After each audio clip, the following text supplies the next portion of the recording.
And welcome back to Community IQ. I'm your host, Garrett Bonnell, and again, to engage and to encourage, building up versus tearing down, voices of our community, Community IQ. And boy, we got a special guest today, Jordan Burkholder, to share his mindset with us. Jordan Burkholder, two-time Lake County Firefighter of the Year. And again, we want to know what that's all about. What made that happen? Jordan Burkholder, welcome to the show, my man. Thank you very much. Thank you. I'm honored to be here. I'm excited. Thank you. It's a pleasure having you too, my man. So, Jordan Burkholder, again, two-time Firefighter of the Year. Yes. Thank okay, you. that is a mindset. Very much so. The first thing that pops up is absolutely discipline. Mm-hmm. And I'm trying to recall the last person I know that got two-time Firefighter of the Year, and I don't know. But, Jordan, what started to shape? First of all, where did it begin, my man? Oh, man. Well, starting off, I was born and raised right here in Eustis. Eustis Elementary, middle school, high school. My mom was a teacher at Eustis Elementary for several years. Before that, she was at Umatilla. So I moved with her to Eustis Elementary and then moved right up to Eustis Middle and high school. My mom was in the teaching field for 32 years or something like that. So she was, in my mind, a pillar to the community in that sense. She taught a lot of people a lot of things. And then my dad working in construction in the area. He's built or been part of building or remodeling homes in Lake County my entire life.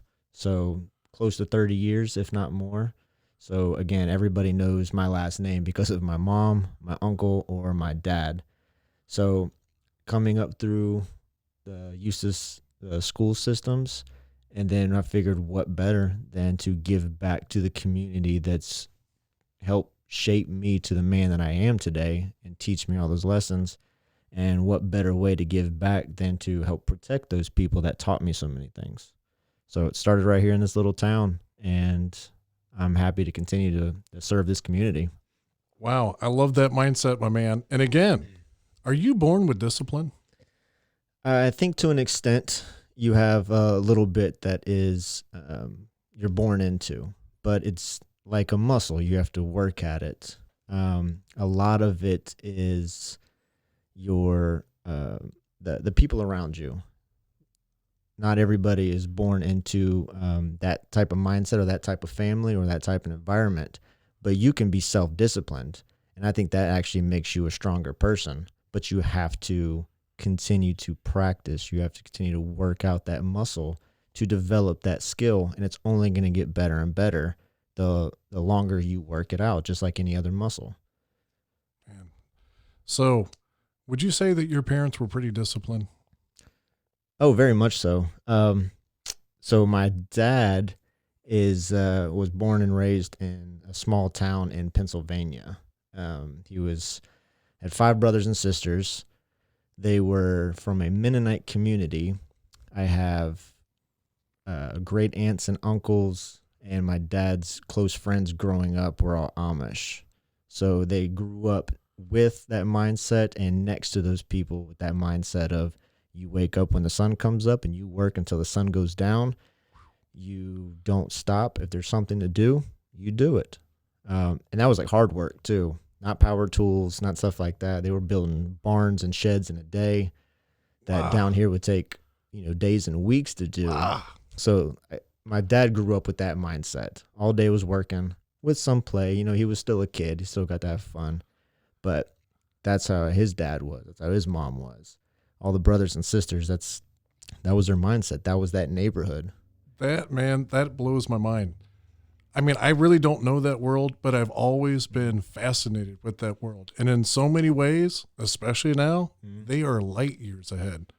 It's I mean, I used to say all the time, I want to take a vacation to the Amish. And I said, man, they're the ones that got it figured out. I agree with that statement. I mean, technology, I don't think in the future it's really going to be our friend, another podcast. But I think to go forward, we need to go backwards. But again, work ethic. When I would hear stories of the Mennonites, man, that, like number one that would come up is work ethic. So go ahead, my man. So he's got this work ethic, and then he's in Pennsylvania. What happens next? So he's built with this work ethic. The entire family, all the friends, that neighborhood. It was also not just a work ethic, but it was that camaraderie as well. So if you were sick or you were injured, you couldn't do something, you had a whole community of people that at the drop of a dime would get up at the crack of dawn and come down there and do your chores for you, as well as their own job that they had to do for the day. It's that kind of mindset of, I have somebody near me that is in need of something. I can help them. I'm going to go help them, but I'm still going to do all of my work too, because it still needs to be done. And that's that mindset that they have up there. It's that discipline, that focus, and that drive to, I have a job to do. I'm not going to stop until it's done. You don't stop when you're tired. You stop when the job is done. Wow. I mean, the word that comes to mind is success. Very much so. I mean, that's a pinnacle of a mindset. I agree. And that's why the Amish and the Mennonite community up there, they are so successful. They are able to build these massive barns and sheds and houses and all of these things so quickly, but also efficiently and great quality. I think they're very good at it. And that was what my dad grew up with, in that mindset. And so when he moved down here to Florida and met my mom, then a year later I show up. Before we get down that road, I don't want to come back to this comment. I've been in North Carolina mountains, love the mountains, and anytime there's this beautiful home, first things first, they said, hey, a Mennonite built this baby. And I don't see like nails. Like it's like tongue and groove. Yes. I mean, it's like flawless. A lot of them are like that. Yeah. Does your dad still teach this craft? I mean, would he be willing to teach this craft? He's probably a little rusty at some of those techniques. I mean, he's been down here for 32 years, but doing more modern style construction. But and when you talked about everybody chipping in, I mean the youth, right? I mean, how old are you when you're involved like that?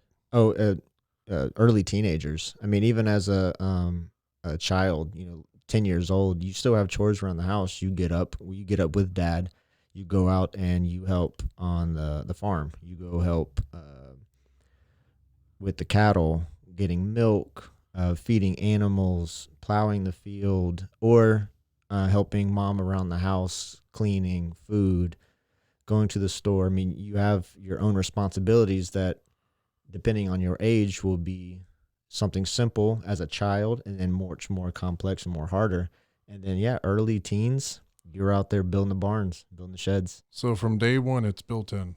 From day one, it's built in. Yes. That is awesome. Any complaining going on with the kids? Oh, no. I mean, you have your normal kid bickering about, just I want to go play. But my cousins that I knew from up there, my great aunts and uncles, and they going up there, and I'm on vacation as a 12-year-old, and I'm ready to wake up and let's play, let's go roughhouse, whatever. And they have chores to do. But it wasn't wake up and complain like, oh man, we got family, I just want to play with my cousin from Florida. It was, we'll play after I got chores to do. There was no complaints. So a discipline. Discipline. You are disciplined on, you do your job, and then when the day's done, you can do what you need to do. You can play, you can hang out, you can rest. So, but not a lot of downtime. In other words, you work first and then there's a little time of play, but I mean, it seems like there's a lot of structure going on. Yes. Wow. That's how my dad was raised, and that's how my parents raised me. So moving down to Florida, Jordan is born. Take us through that process, my man, as far as what is being built for Jordan. So fortunately, my dad comes down with that mindset as well. And when he meets my mom has a very similar mindset. Her dad, my grandfather, was in the Navy. He actually signed up the day after Pearl Harbor. So he witnessed this happen. He already had that mindset from his parents of work ethic, hard work, and provide for my family and provide for my country. Like that's what he was grown up with. So when he came home, you can understand that in the military, you already have that discipline just built into you if you don't have it already. And all he did was bring that home. So when he raised my mom and my aunt, they come from that same background as my dad did. Work ethic. You wake up and you work. So she recognized that in your father then, obviously. And then, of course, your dad must have recognized that in her. Correct. And then all it did was push both of them to work harder and harder and harder, because you had that such great support system of my dad knew my mom would support him and work. And my mom knew my dad would support her when she wanted to work. And it just, you had that great support system. You had that great foundation as a family. And I think it just worked. So you're growing up, and one thing I always like with families, there's always this family motto. Mm-hmm. There's like this thing that is always repeated. You look in the Irish clans and the Scottish clans, and every family had this motto. What was that thing that you remember, probably at the earliest of age, that they would always stress? I remember, so I played a lot of sports growing up, starting at like age 4, I think. I started playing soccer for the elementary school, and then started playing club leagues and so on. So there's a lot of comments that I got from coaches. There's a lot of mottos you get from home, stuff like that. But one of the ones that stuck out with me was my dad would tell me that if you want to win this game, you want to be the best on the team, don't let anybody outwork you. It's that idea of being the hardest worker in the room.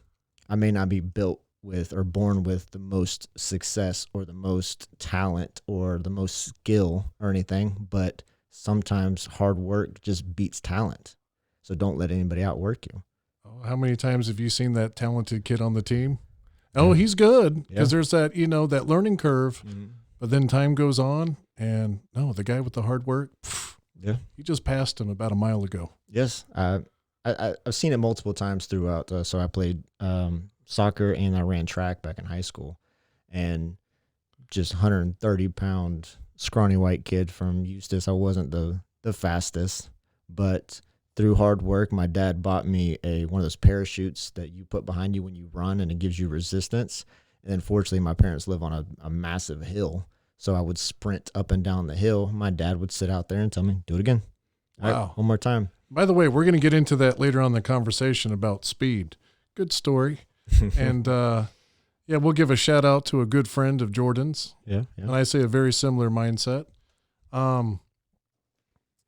What you're talking about when it comes to work ethic, I've got an opportunity to meet a lot of pros. Right. And if there's a kid in the room that's playing that sport or any sport, I say, hey, what kind of words of wisdom do you have for them? Do you know what they always say? I kid you not. They all say this: work hard, work harder. If you think you're working hard, no, work harder. Mm-hmm. So good stuff, my man. Yeah. I like the work harder than you think you did yesterday. So you think you did 100% yesterday. There's always that little bit extra you could give. And if you did 100% yesterday, you got to do it again today. Today you should be better than you were yesterday. So work harder than you think you did yesterday. Wow. Talk about raising the bar. I'm humbled. I got to say, guilty, humbled, but hey, I'm here to learn. And that's why I got Jordan here, for discipline, understanding that mindset, because he's had a lot of success. He's helped out a lot of people. And before we get into some of the things that you're working on today, so you're playing sports, and dad is stressing, mom is stressing, work hard, work harder than anybody on that field. You want to be the best, work harder. And so now you're growing up. Now you're kind of going through middle school. Now you're going into high school and, about to be that adult in the real world. What are some of the things that you really pulled from? Not just a work ethic, but what else helped shaped and put in that discipline? Well, I think there's just a big thing to focus on would just be discipline, and that hard work and just that focus overall in general, but also just the compassion to give back to the people around me to help. So as I'm coming up to the adulthood, I've taken all of this information that I've gathered from my parents or the parent-like people throughout my family or my childhood, as well as teachers and coaches and things like that. And it instilled in me that desire to just continue to be better, to do better, but also help those around me as much as possible. But I also had this great support system from mom and dad. Well, my entire family. I had two brothers as well, and both of them, my entire childhood, they both told me to do better than them. So I had two people telling me, like, you need to be better than I am. So beat me in basketball, beat me in track, beat me in soccer. If you can't, we're going to do this again tomorrow. Beat me. And then mom and dad doing the same thing of, I need you will be successful. Nice. So are we talking about older brothers here? I have two older brothers, yes. Two older brothers. And so support structure, mom, dad, brothers, anybody else in that family that you got a chance to learn some good things from? Fortunately, I had my grandmother, my dad's mom, growing up. She was my best friend. She was the one that babysat me, for lack of a better term. Initially, when my mom was teaching at the elementary school, and I was just too young to start actual school, so she would babysit me throughout the day. It got to the point that my mom would actually call my grandmother and say, "Hey, can my son come home now?" So, so I spent a lot of time with her. And the great thing about my grandmother is, at the age of mid-60s, she was still working. She was working at home, but in her own house, she took in elderly patients and disabled patients, and she took care of them. So I saw my grandmother when I'm 7, 8, 9 years old, and I see her getting up at 5 a.m. to start making breakfast for these people that lives in her own house, that she takes care of. She cleans up after. She's basically their healthcare provider. So I saw that discipline, that work ethic to give back to these people, to help these people live the best life possible for them in their state, but also never once complained. She woke up every morning, made breakfast, made lunch, made dinner, cleaned up after them, cleaned the house, and then found plenty of time to like hang out with me as a 7-year-old and play video games with and watch TV with. She was the first one up and the last one in bed. What an education. And is she still alive today? Unfortunately, no. She passed when I was early high school, but she was my best friend growing up. No doubt. She'd be absolutely proud and not surprised, without a doubt. So, high school comes to a close. Mm-hmm. You get into that fire department right away? Because, strike me focus, man. No wasting time here. You go right into the fire school? Yeah, so I graduated high school May of 2007 and signed up just weeks after high school was over. And it was, I believe it was the very last week of July, first week of August is when school started for the 6-month fire school, and jump right into that. Now, Jordan, you didn't want to take a year and, go travel or just take a break because, high school was tough? So I had fun in high school. I never thought it was tough. Fortunately, I was able to study very well. My mom being a teacher, I learned pretty well, pretty easy at home. I always had a good support system, but I also had fun in high school. So going to fire school, I didn't feel like I needed a break. Plus, I was having conversations with my parents, and we decided that I just wasn't going to go off to college. I'd go off to a 4-year degree and do that whole route. It just didn't seem, it wasn't for me at the time, at least.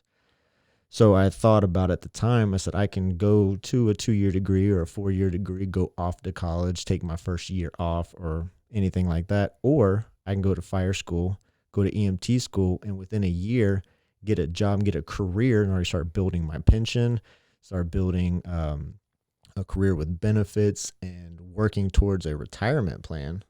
And then when all of my friends come back from a 4-year degree, I'm 4 years into a career with a pension, with insurance, with experience, with life stories. So I didn't feel like I needed the time off. Plus, being 18 years old, you have all the energy in the world, really. Hindsight 2020? I'd do it again. Nice. And what would you say to that young man just getting out of high school? Doesn't really know exactly what he wants to do, and maybe he's feeling like, I'm I'm not very motivated. I just want to take some time and think about it. What would you say to that young man? I think it's okay not to know exactly what you want to do right away. I mean, 18 years old, you don't know everything. I don't think anybody does. You may think you do, but you look back and you realize, I don't know what I was talking about. So I think it's okay. You have to be okay with not knowing. Don't beat yourself up. Don't be upset. Don't feel like you're a loser because your friends went to the school they wanted to go to, or they got the career they wanted to. If you need to take time to figure it out, take time to figure it out, but you got to have that discipline to wake up and try to figure that out. So while you're working that part-time job, or you are taking those classes at a community college or something like that, you have to remain focused on the ultimate goal in life is to find out what you love and what you want to do and do that for the rest of your life, whatever it might be. Yeah, I'm hearing too, embrace that you don't know. Mm-hmm. There's nothing wrong with you don't know. There's nothing wrong with it. And it kind of gets back to that, talking with Jordan earlier about how do you motivate? What do you think is the best way to motivate the youth today? I'm a big fan of leading by example. Fortunately, I've developed this discipline over my life due to just my mindset that I was born with, as well as the support structure, my friends and my family that I had growing up. And I've noticed teaching at Lake Tech with the EMT and the paramedic program, as well as working at the fire station with new hires, they want a leader. And leader, you got to lead by example. You need like that mentorship program. So if I continue to work hard and stay disciplined, and you see that in me, and you see that I'm being successful or I'm doing the right thing, and it will motivate you to do the same thing, which will in turn motivate me, which will in turn motivate you. And then what's even better about that is you develop that discipline in these younger people, these new hires, or whatever it might be, and you develop that skill in them. And then whether it's a week later, a month later, or 10 years later, they instill that into their kids, and then into their kids, and so on and so forth. Or they do the same thing and their neighbor sees them doing something. I like that. You're not just asking. You're not just asking. You're not just saying. You're actually showing. I think that's the best way to learn, at least in this mindset, at least. If nobody likes the do as I say, not as I do mentality. We've all know somebody that has that mentality and says, don't do that. I'm going to do it, but you can't do that. And you always look at them like, I don't think I agree with that. But if they see me waking up at 5 a.m. to go to the gym before work, and then going and putting a 24-hour shift in, they say, this guy's ready to go. This guy's disciplined. I want to be more like that. So then they start waking up at 5 a.m. to go to the gym before work. And then the other people on their crews, or other people, other departments, or other agencies, or their neighbors, their wife, their sister, their brother, whoever it might be, says, you seem happier. You seem in shape. You have more energy. I want to do that too. So I think it just motivates people down the line. By the way, a little side note. If nobody's met Jordan Burkholder, what you're going to see is a man that's probably, 6 foot? Just shy of you. All right, just shy of 6 foot. Let's just say he's 6 foot on a football roster. Probably 6'1". The guy is massive. The guy is massive. You can tell that he's put in the work. So I'm just going to ask. I mean, this is what we do. What are you benching these days? Generally speaking, I rep out low 300s, low to mid to 300s. My max that I have done is just over 405, about 410, 415. Wow. I've done a handful of times. Now, if you look up, they say strong is if you can bench your body weight. Yeah, it's a little bit more than my body weight. Yeah, I would say what, 190? 195. Yeah, there you go. Shoot, I used to work at a carnival, by the way. But there you go. Barbering was better. Anyway, so you're in firefighting, and opportunities keep arising. Now, why do you think these opportunities keep arising for you, Jordan? I truly think it comes back to the discipline and the work ethic. I think for me, that's what's got me this far in life and where I'm at in my career, in my home life, and my life in just general. And I think because discipline breeds opportunity, I think that is. I don't think a lot of people capitalize on that. That if you are disciplined and you work on that craft, you work on that skill set, that it's inevitable that opportunity is going to arise in that respected field, and you will be ready for that opportunity. It won't just pass you up. So when a new opportunity arises at work, when the chief comes out and asks who wants to head this up, there's a handful of us, but I'm one of those people that raises my hand and says, I'll jump in on that. When chief comes out and asks me specifically, can you do this for me? And I have no clue what it is. I say yes, and then I go learn how to do it. So one, I'm learning new things. I'm able to apply it to my job. And then chief always sees, like every time I come to him and ask him something, he does it. Or he volunteers for it. If I don't pick him for it, at least volunteers for it. And then sometimes you just have to figure out what you want to do and then go offer those services up to the chief or your boss, whoever it might be. But I think I put myself in that position, and by having that discipline, having that work ethic, and having that desire to just better myself, better those around me, better my department, better my city, it shows the chief, it shows the lieutenants, it shows the city, hey, this guy's good, so I'm going to give him this opportunity because he's shown me that he's willing to work for it. And I think if you have that self-discipline, you have that work ethic, it's inevitable that these opportunities are going to rise to you. Does it help take away that fear? Let's say a young guy, hardworking, but he says, you know what? I'm not good enough. What do you say to that guy? If you truly aren't, you have to work at it. So I don't consider myself especially gifted in one particular field. What I excel at is the work ethic and the desire to continue to work on that and build that craft. I don't like not knowing how to do something. I don't like not knowing. I always feel like I don't know enough information. So I constantly read. I'm on the phone all day looking up just Google searches all day on, for me, fire or medical related activities. Watching documentaries or just YouTube videos on how to change this, how to fix that.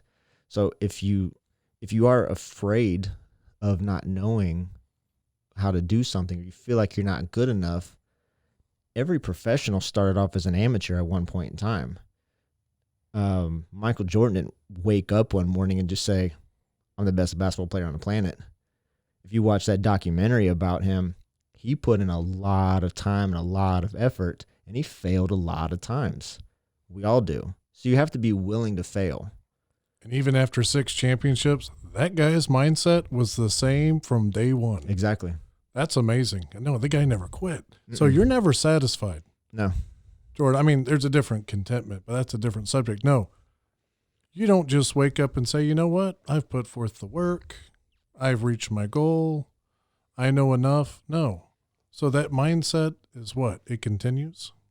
Yeah. I always feel like I don't know enough. There's always more information that I can learn.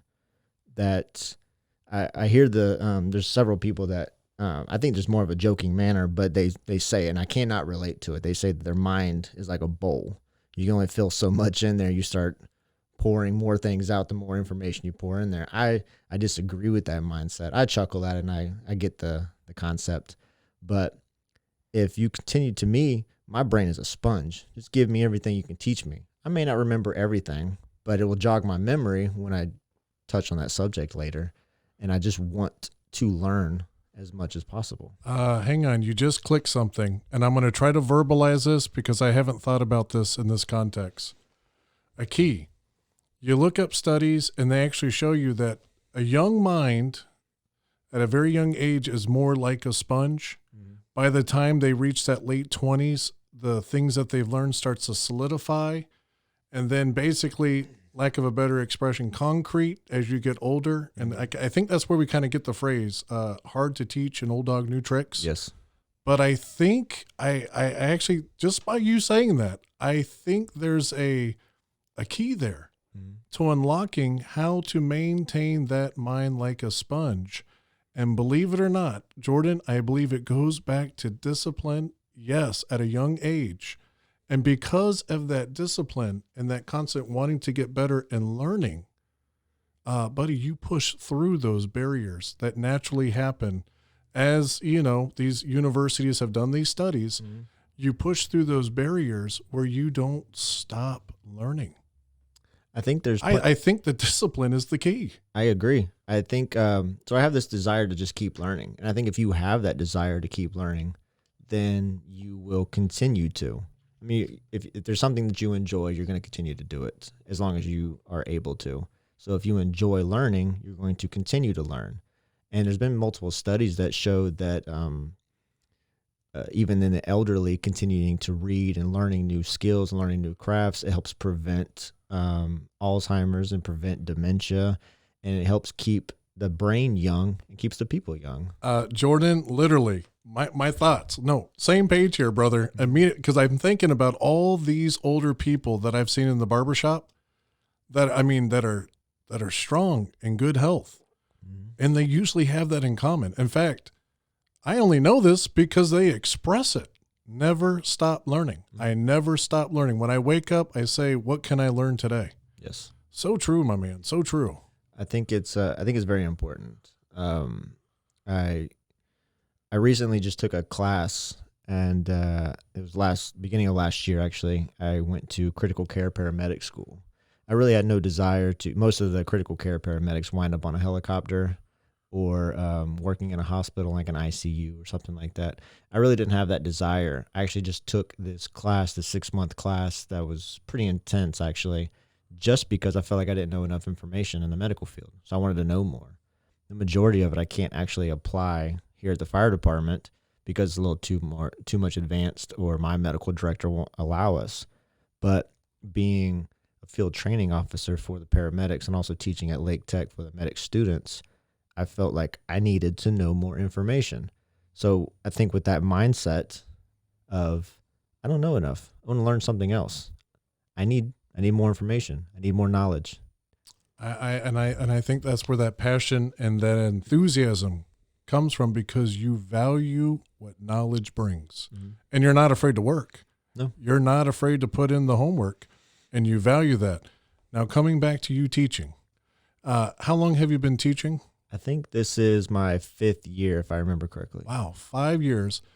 And so, you're dealing with a lot of different personalities. A lot. What excites you dealing with these different guys as far as, what's the word I'm looking for?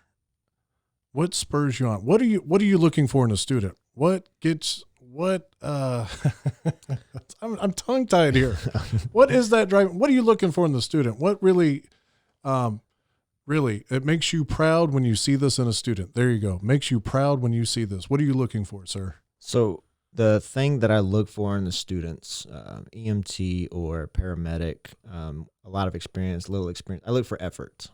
If you show me the effort and show me that you're willing to learn and willing to put in that effort, put in that work ethic to learn this information and to be the best EMT or the best paramedic, to do the best that you can do, then it excites me.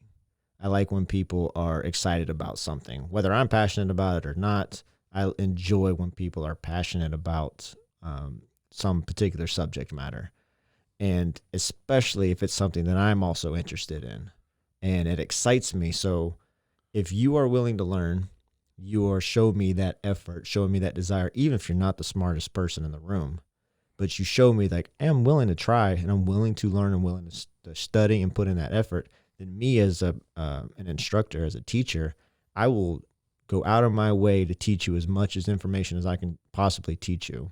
If I know it, I will provide it to you. And it excites me and it motivates me, which in turn shows the students that, oh, like this guy's passionate about it. Like I want to listen to him. He'll listen to me. I'll listen to him. and it motivates them, which motivates me, and it just goes back and forth. But that's what I look for, is that effort. Show me that you're willing to put in the work, because I will put in the work, and I will prove to you that I'm willing to put in the work. I just need you to show me that you will too, so it doesn't seem like I'm doing it for a lost cause. So translation in my mind, it's you value, obviously, discipline, work ethic. So you get excited when you see that student has the same value. Yes. I just want to work hard and be surrounded by people that want to work hard as well. And I think that you can continuously encourage each other to level up every day, every week, throughout your career, throughout school, whatever it might be. So yeah, I get excited when I see that student that's just willing to prove that they're willing to put in that work, to put in that effort. It excites me. That's awesome, my man. So, teachability. When you got a kid or an adult, anybody, to me that's like a hallmark attitude. Yeah. Teachability. Yeah. I want to learn. I'm willing to do what it takes to learn. Mm-hmm. What is the best way to instill that? Let's say there's a young man. He did not grow up in that disciplined background. But as he's getting older, he's starting to say, you know what? I see Jordan's example. Mm-hmm.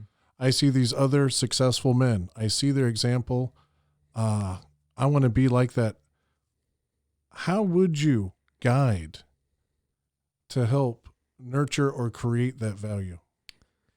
I think, so I recognized when I went through school, fire, EMT, medic, you could tell the instructors that were super passionate about this, which showed me that I want to be like you. I want that kind of drive and that kind of passion, because you are obviously successful in this field.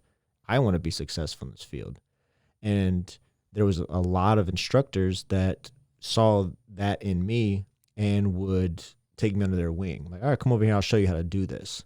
So seeing that growing up and going to school and now teaching, I see that is the same way for these students. So if I feel like you are maybe not the most driven person, but you have it in there, I can see it you can see it in their eyes, but it's just not quite there yet. By me leading by example, by putting in that work, I think it motivates that student, that adult, that kid, whatever it might be, to do the same thing. And it motivates them and steps them up, and they say, well, if I want to be successful, this guy is successful. And if this is what he's saying to do, then I'm going to do it, because it obviously works. He's leading by example. This is his lifestyle. This is what he's doing. So I want to do that as well. So I go off the idea by just leading by example. I don't tell the students, you need to know this information, and then I don't know it. I make sure that I know that information as best as I can. That way, if you ask me a question, I don't just recite the textbook back to you. I know the information so I can teach it to you. So getting up, reading the book, coming to class, being there early, staying late, willing to help each and every student answer every question. I think it motivates these students, again, adults or the 18-year-olds, to bring out that drive in them, to bring out that discipline, or teach them without actually sitting them down and saying, hey, you need to be disciplined. I think by leading by example, I think it teaches people. I think it's the best teacher, honestly. Jordan, how old are you? 31. 31 years old. The word that comes right to mind is mentor. Mm. And obviously you have success. You know what you're talking about. You're living it. You're doing it. Back to that value. What you're showing that young man is that you don't just value knowledge. You don't value a work ethic, and that you just appreciate that he values it. What you're saying is, I value you as a person. That's what's speaking out loud in my mind. Mm. You value him so much that you are going to take the time to go the extra mile. Mm. And when you do that, tell me some of those successes that you've seen because of that. With any of these classes that I teach, the first time I meet these students, my first interaction with them, I introduce myself and we go on with the lecture or the lab for that day. And sometime in the day, I write my name and my phone number on the board. And I tell them at any point in time throughout this class, time or day, doesn't matter. After you graduate, after you're working somewhere, message me, call me, email me, find me on social media, and I will continue to teach as much as I can. If you just want to talk about an incident or something, or you have a question that I might be able to answer, or we'll learn together, whatever it might be. And I've had multiple students throughout the years take up that offer. And I think it shows them that I'm willing to do these Zoom meetings with them. I'm willing to make these text messages and these phone calls and these Facebook messages and meet with them for lunch or for dinner years after they graduate. So I think it's a good mentorship program for these kids. And I think showing these students that I'm willing to put in that time and that effort. I've witnessed multiple students come to me afterwards and say, because of these things, I was able to pass this class. If you weren't willing and able to come after class one day or stay after class for 2, 3, 4 hours into the night, or meet me for lunch, call me, Zoom meetings with me and 4 or 5 students, come in on an extra day when the school is closed. If it wasn't for these meetings, these interactions, I don't know if I would have passed this class. And I take all that to heart because I enjoy teaching. I enjoy I think this is a passion that I have. And I see it. I really enjoy it. So it makes me feel good. It makes me feel like I'm doing something right. But the fact that these students are willing to come and show me that effort, but then come back and say, because of you, I think I was able to pass this class. If you weren't here for this extra training, you made everything click today. So thank you for that. So it makes me see that maybe by me putting in that effort, that extra work ethic, that extra dedication, that extra discipline, was able to actually help these people pass this class and then get into this career, and then continue to be motivated to help other people around them. So you didn't stop until the job was finished, first of all. No. Second, what you were saying is the more effort that you put into that kid or that student, actually the more energy that you got? Oh, very much so. I feed off of that. So if I will start off by giving you my energy. If you look at me, you put your cell phone down and you're like, I'm listening to this guy. You're taking notes. You're asking questions. You seem intrigued. I get excited. Like, let's keep talking. I tell the students all the time, you're going to have to stop me because I will just talk all night about the medical field or the fire field or something like that. I will just talk all night. So at some point in time, you're going to stop me and say, all right, that's enough for the day. Man, these are building blocks here because my mind is running all over the place. First of all, connection, discipline, connection. When you work out, at the end of the day, do you get more tired or do you get more energy? So it's, I think, generally speaking, I have more energy. However, I use the day. One of the quotes that I follow by is earn your sleep. So I want to, at the end of the day, like the very end of the day, I hit that pillow. I'm exhausted.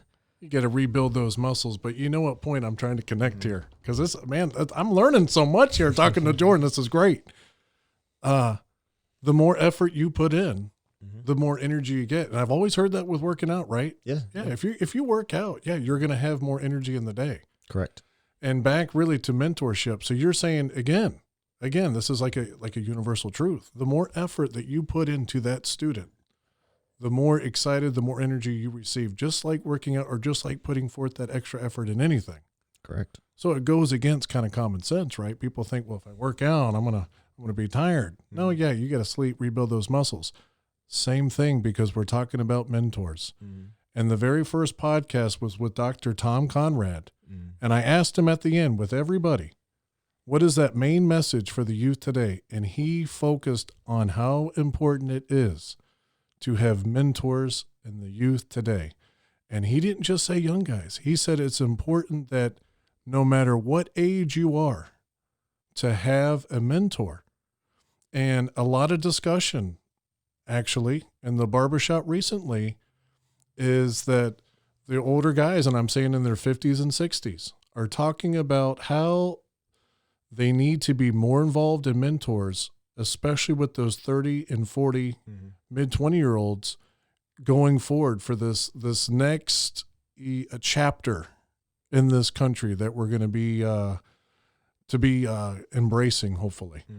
And man, this is encouraging, because what you're saying is, because when I talk to, I'm just going to be real here, and I'm trying to be real the whole time, but I want to be real here. And that is when I have talks with people, and I've had good mentors in my life. I'm very thankful for the mentors in my life that they put forth that effort, like you, Jordan, with these guys. One thing I find that when there was an older man that I thought, man, I could really learn something from, it's almost like where I expected him to put forth an effort, didn't really want to. And then I started thinking about it. Wait a minute.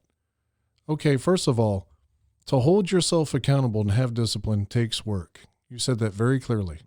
Now to put forth the extra effort, the responsibility of taking one under the wing and trying to guide correctly, man, that's a lot of work too. And I have found that it's very rare today, men that want to put forth that effort for whatever reason.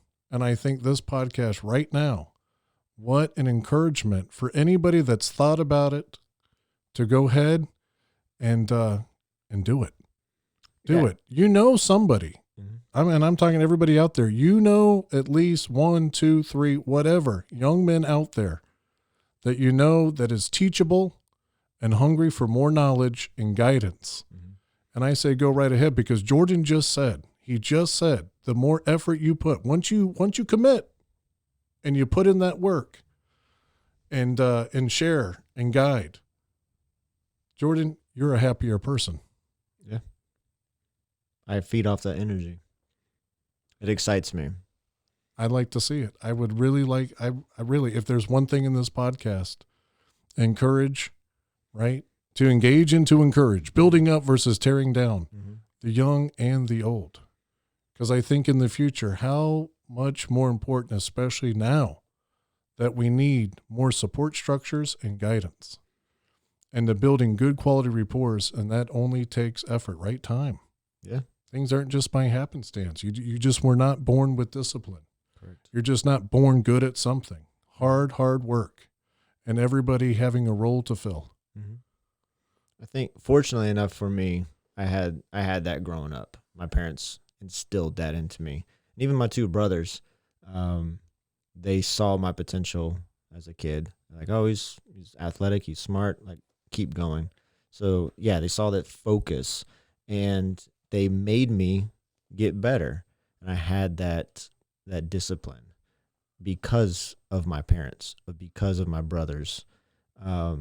So fortunately, that was just instilled in me. So today it's just second nature. It's just, you had that value to get better and that teachability, because you could have said, leave me alone. Yeah. I don't want to do it. Leave me alone. I'm sure. Why are you picking on me? I'm sure I said it a few times. Oh, of course. But fortunately, I had that growing up. My parents, my family did that for me. And I attribute most of my success because of my family. And then 2 years ago, I got married, and she does nothing but motivate me and encourage me, and then do everything around the house to make sure that I can focus on school, or I can focus on work, or whatever. So I have a great support system. So I think that's very important. And if you don't have that support system, you have to get that discipline. And if you know somebody that doesn't have that support system, you can be their support system. You don't have to be their mom or their dad. You don't have to be related to them. Hell, you barely got to know them. And I think that's going to change for the better this generation. And as you say, this next chapter that we're going into. And if I motivate my neighbor and he motivates his neighbor, and so on and so forth, the next thing I know, my entire street, everybody is disciplined, everybody's motivated, and everybody has that support system. And all it takes one person to start it, and then they encourage somebody else, and so on and so forth. And I think that's what we need. You have to be willing to see somebody that needs help and be willing to help them. Going back to the Mennonite story earlier, that neighborhood, if you were sick, you were ill, you were injured, and you couldn't do your job for the day, it didn't just not get done. Somebody else did it. They stepped up and they saw a need and they did it. They didn't ask for anything. They just wanted a simple handshake and get better soon. And there's a mutual respect that if something happens to me, you'll come and help me out. But it was just that community. But if that wasn't a thing, if they didn't do that, then the Mennonite and the Amish community wouldn't be as successful as they are. They wouldn't be known for their hard work. They wouldn't be known for that work ethic and that dedication or that discipline.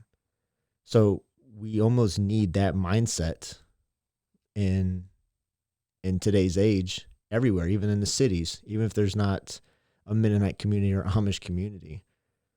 I think we need that mindset. So if I see somebody that needs help, go help them.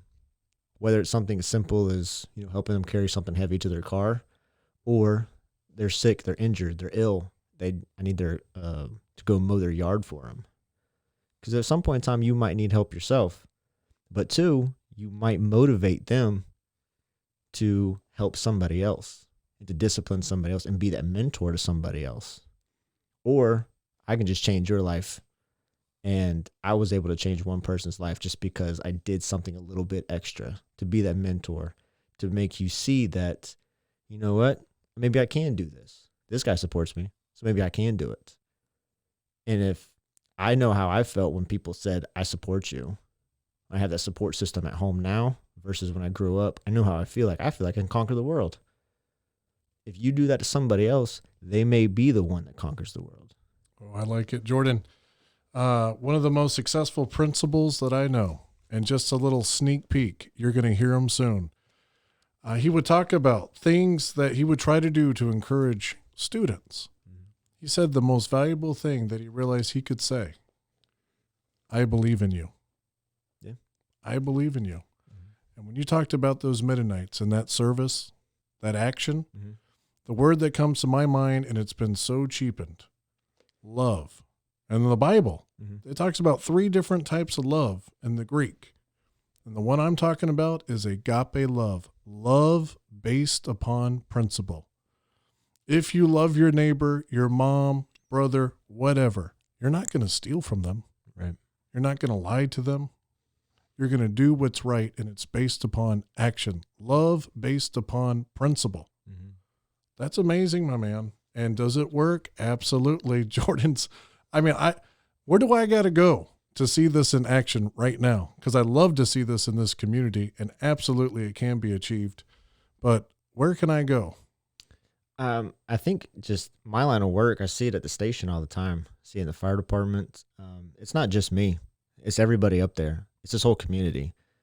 Not just Eustis, not just Lake County. This is everywhere.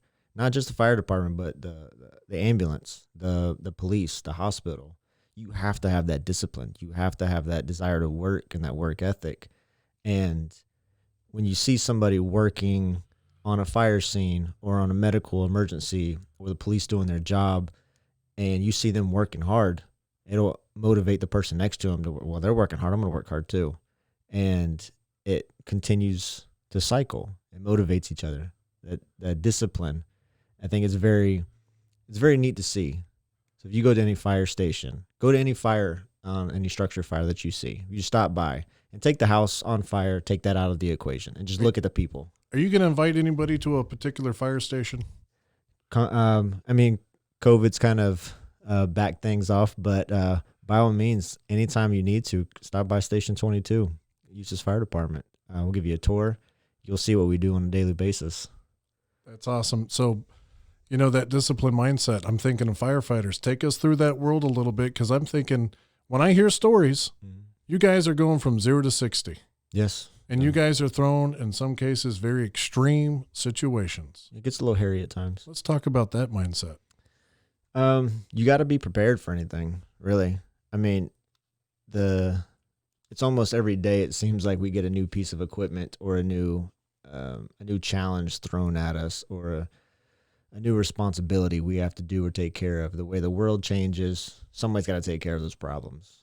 And if we can't do it and police can't do it and the EMS can't do it, then who can? So we have to, all three of us have to adapt and try to figure out ways to mitigate these problems. So learning new skills every day, learning new pieces of equipment on a regular basis, new problems that are coming up in the world. Just a couple of years ago, we started having the school shootings. So we adapted and learned active shooter training with new techniques, new equipment, things like that. Materials these days, they catch fire, they actually burn a lot hotter than they did just 30 years ago. So a lot hotter and a lot quicker. So we need different tools, different equipment, different tactics, different escape routes and escape plans, different air packs, because things get hotter. So things on our equipment, they have to last longer in these high heat scenarios. So daily we're challenged with these new obstacles. So we have to continue to learn. We have to be disciplined to constantly change and adapt to these problems that we see every day. Take me through this scenario. It's a beautiful day. I'm driving home to work. I'm on the phone with my wife. Mm-hmm. Paying attention, not really, but whatever. And I go through a red light and I get T-boned. I'm knocked out. What happens next? The call goes to the fire department. Mm-hmm. Take me through that whole story. So typically we're at the station doing whatever daily chores or Monday through Friday activities. The dispatching agency gets the call and they call the appropriate units. The bell goes off at the station, kind of like you see in the movies. The bell goes off, everybody runs to the truck. So vehicle accident, we'll put on our bunker gear. We'll respond, lights and sirens. Us, at least one truck, if not two, depending on how bad it sounds. And at least one EMS unit, so one ambulance. We get on scene.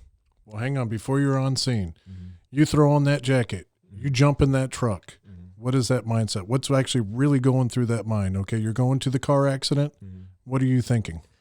I'm trying to run scenarios through my head. So that intersection, if I've been there before, what other possibilities could happen there? Is there a retention pond right there that vehicles might be in the water? Is that a school crossing zone? Is it this time of day? What time of day is it? What's the weather? What am I going to do when I get there? You're focused on the way there, but also as a driver of these trucks, I have to make sure we get there safely. So you can't be too excited. You have to stay calm and stay focused. So you have to have that discipline to stay calm, to drive safely. Because if I wreck on the way there, I'm injured, and then I also can't help you. So all of these safety things just to get there, and then thinking about that scene, thinking about the equipment I have on my truck, thinking about the crew members that I'm with, giving out responsibilities. Hey, when we get here, you do this, you grab that, I'll grab this. And then getting there and this, making any decisions you have to based on the incidents you see. Say you got to cut open that door. Mm-hmm. Then you open that door. Then you realize, hey, man, that's Garrett. Mm-hmm. And I'm a bloody mess. How do you stay calm? I tell this story that when I first became a medic, there's a lot of responsibility on you. There's a lot more training. You have a lot more medication to give, a lot more skills, and then all the EMTs look at you for guidance. Mm-hmm. So there was a scene one time that I don't want to say I was panicked, but I felt a little anxious, and I was a little nervous. I knew what to do, but I felt myself getting amped about this particular scene. And it wasn't until a very, very seasoned medic on the ambulance showed up, and I gave him my pass on. I gave him my report, like, hey, man, this is what I got. This is what I got to do. I need to do this. And I could feel myself somewhat panicking. And he looked at me and he said, all right, well, we'll do it. And I remember seeing that, like, well, if you're not worried, why am I worried? You've been doing this for 20 years. I've been doing this for 20 days. If you're this calm, then you're not worried, then I have no reason to stress. So if I pull up onto this scene and I see you in there, if I get amped and worked up, it's not going to help the scene at all. If anything, it's going to make it worse. So one, I get excited, I get amped, I get nervous, I get anxious. My crew member standing next to me, they do the same thing because they see me doing it. And then you don't think as clearly. So when I try to help you, I try to cut the car, I try to medically treat you, I might not think as clearly. But if you just keep that discipline and just take that deep breath and stay calm, I know I can make the scene go that much quicker, that much easier, and I can actually help you while keeping all of us safe. That's awesome. I mean, the example of setting that example. Mm-hmm. No, what a great example. So thinking about others, not just saving that guy's life. Okay, so you're the lead guy on this. Mm-hmm. No, you're thinking about what tone am I setting so others can do their best job. Correct. I think, so I've been on those scenes that the leader of that scene is a little panicked, whether they needed to be or bad day or whichever the cause is. And you can see that the scene itself gets a little anxious, get a little tense. But you can have another one run by somebody else that's having a great day, that's in their prime, they're ready for this one. And you see that the scene runs so much more smooth. Everybody's calm. It's just, we're here to get the job done. And you can look at the two different calls, look at the two different scenarios and say, well, this one where everybody was calm, it actually went quicker, smoother, and safer, versus this one, it looked like I was a little tense, a little anxiety. They didn't quite get everything done as quick or as well. You don't think as well or as clearly when everybody's amped up and anxious. I remember being impressed, going to the store, driving by an accident, seeing your truck there, and I'm out, and on the way back, I didn't see any fire truck. I didn't see any accident. I mean, that was quick. If you can be anything, be efficient. Oh, I like efficiency. So, did talk about a time. We talked about speed. We talked about running. Yeah. I think you said I wasn't the fastest, but as time went, you put in the work. Yeah. You got faster and faster. And then you and your good friend, Sean Keller, you guys were able to participate in a game. You guys were competing. Tell me about that. So going back a little, back in high school, Sean and I actually went to two different high schools. He was at Umatilla and I was at Eustis. And we actually raced against each other back in high school. And as fate would happen, we wind up working for the same fire department. Actually, at the time, we were on the same shift and same age, same background, everything. And they do a firefighter Olympics every year. And this particular year was down south. I think it was down Delray Beach, if I remember correctly. Now, are we just talking about for Florida State? For this one, yes, it was just a Florida. But they do a national one as well. That one, I think at that time it was out west a little bit, and it's a lot bigger and more Does traveling. it stop at the national level, or does it keep on climbing? If it climbs, I'm not aware of it, but I know it does go to the national All right, level. take me back to Delray Beach. So Sean gets this idea, like, hey, let's go down there. We ran track back in high school. We're playing flag football on the fire department team in the area, so we're still in shape. We're still running. We're still sprinting, all these things. So we're like, all right, let's go.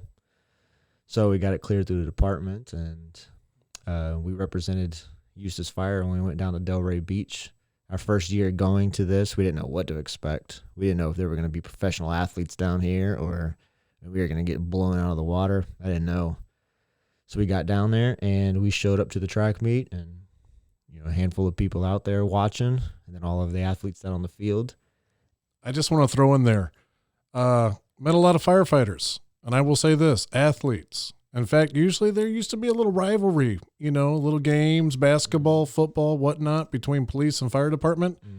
And it's true. Fire department usually wins. And if there's any policemen listening to this, hey, do something about it. But You got a lot of athletes in the fire department, but go right ahead.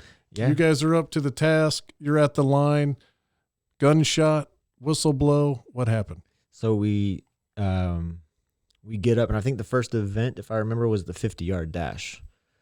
And it's, I believe there was 2 heats. Sean and I were both in the first heat. We were next to each other, and 4 or 5 other people in that same heat. And again, hadn't seen anybody else run. We don't know what they're bringing to the table. So it's go all out. Don't hold back anything, because these might be the fastest people we've ever seen. So nerves, anxiety. We're trying to represent our own department. We're a small town in this big city down south with all these large departments. We got to make a name for ourselves. So, yeah, that gun went off, and I remember crossing the finish line and going back or looking behind us, and Sean and I were done, and then third, fourth, and fifth place past the finish line. Awesome. So you guys had success. Did it stop there at the state level? So that's where we ended. We stopped there. We didn't forget what happened, but I think there was some funds or lack of funds involved going to the national level. But because if I remember right, because I remember this. In fact, I was so happy to hear Sean's in the barber shop, and I challenged him for a race. Well, there's about 5 guys waiting on a haircut, and I thought it would be a good way to get Sean some good attention. And I said, Sean, I challenge you to a race right now. Yeah. And he did. The mayor actually was there, and the mayor called the race right there in Farrens Park. And, of course, it was no race. That guy took off like Usain Bolt. He's quick. Like a bullet. But then I remembered there was a thing with funds. So I don't know how fast, Jordan, you are today. I don't know how fast Sean is today. But talking with another good firefighter of yours, Sammy Rhymes, I always had this idea because I think people, they want to see it. Yeah. You and Sean challenged to a race, and there is a charity event that you guys want to donate to, or the charity is, hey, we want to see these guys represent Eustis at a national level. And we can make it where you guys run around Lake Gracie, or it can be a short sprint, whatever you guys want to do. And maybe even for an extra charity, old idea. I can't even believe I remember this, but hey, this is a good thing. And anybody listening to this right now, please, I want your feedback. If you would like to see a charity race between Jordan Burkholder and Sean Keller, help pay for them to go at a national level, or maybe just donate to the charity of their choice, man, I think that'd be great for the town of Eustis. They really are local heroes, so always a bonus there. Would you be willing to do that? Definitely. I think the both of us were always up for that challenge, especially since I don't think we've raced in 8+ years, maybe. It's the last time he and I have raced outside of being on the football field.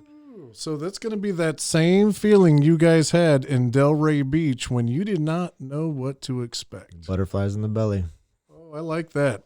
Little second thing, and we can work out the details later. Actually, leave in the comments, guys. You have a good idea, let us know. 2 scenarios that come to mind. First, one-on-one race. Make that baby around Lake Gracie. We can get a lot of people around that lake. Or anywhere maybe the high school can donate the track for that use. Second, what about how we made it open, where you guys can race and you can open up that field maybe? Maybe a second race. Yeah. Where you know what? If you pay $5 or $10, you can race Sean and Jordan in that. I'd do it.